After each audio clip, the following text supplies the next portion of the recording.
Hello, my name is Daniel, and I want to talk to you today about the situation facing our black people all over the world.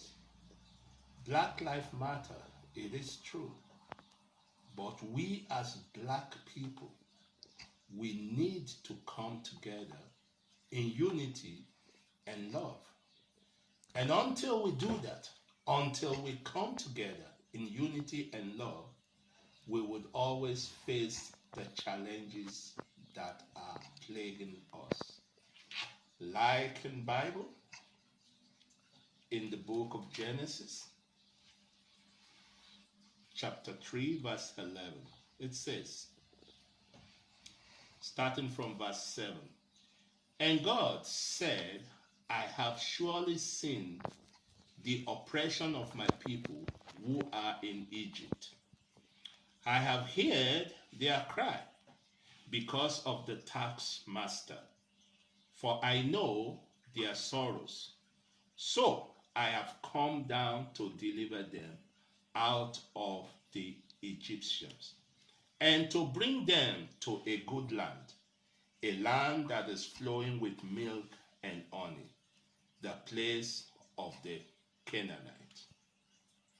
What I'm saying, God saw the suffering of the Israelites. God heard the cry of the Israelites. In the same manner, God saw the suffering of black people, and God have heard the cry of the black people. As a matter of fact, I believe that the blood of those black are crying out to God for justice and freedom and liberty. When we have a group of people who call themselves Nazis, who call themselves neo-fascists, and who are determined and highly organized to destroy and to make the life of black people miserable, our approach must that also be coordinated so that we can face these challenges. As long as we do not come together in unity, we will not be able to face the challenges. I am not advocating that black people should leave America and return to Africa, at least not physically.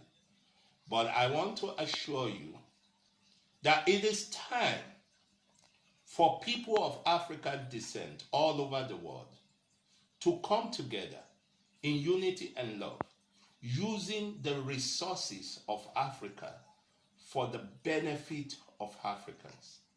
It is not acceptable to me that we come from a place that is of water, of rivers, flowing with rivers, vegetation, mineral resources, gold, diamonds, name it, all that we have in Africa. And we have highly trained human resources. And if we should come together, the people of Africa and the Africa in diaspora, using these resources for the benefit of African people, we will be able to defeat and create a new Africa, Africa that will be flowing with milk and honey, a Africa that will be respected. I want us to look at what is happening in America. And I ask myself, something good, something special must come out of this situation. I have heard stuff like, let us leave it to the young people. No, we are collective. We cannot leave it to the young people, the young, the old, and the babies everybody must come together to face these challenges, to say no to oppression, to say no to lynching, to say no to white supremacy. America is founded on the principle that all men are created equal before God. As long as the black people do not demand, as long as the black people do not voice out and resist They cannot be tired. Usually it's always so.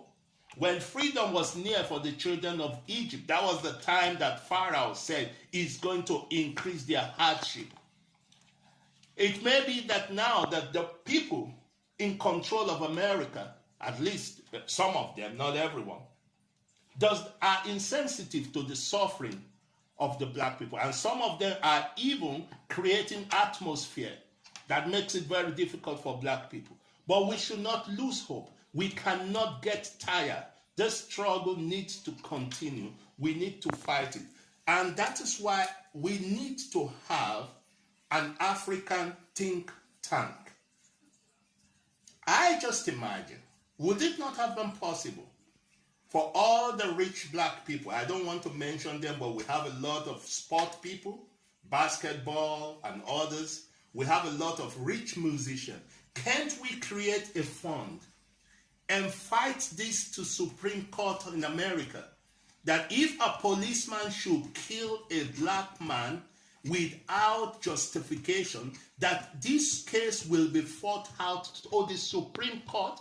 And if we cannot even get justice in America, there is international court to hold American government liable for the misdeed of the criminals that hide, and I hear such words like police force. These are not police. These are occupational force. They are not different from apartheid South Africa. They are not different from what Israel is doing to the Palestinians. These are people that sees the American citizen as an enemy. And they do the same thing to white people. It's not only blacks that they are killing or mistreating, they mistreat white people also. So enough is enough.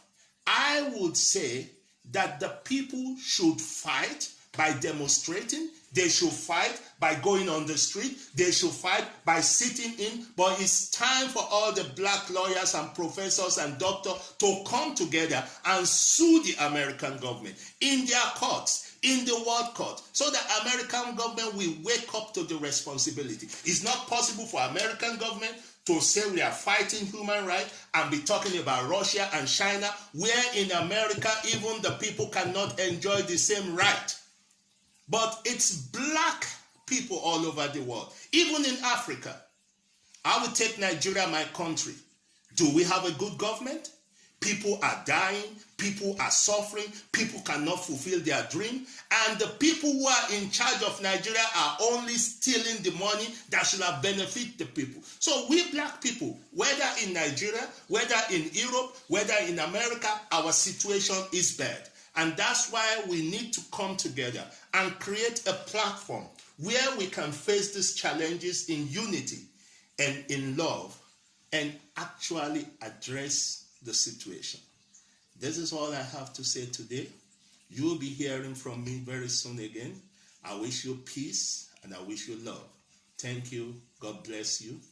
We shall overcome. Shalom.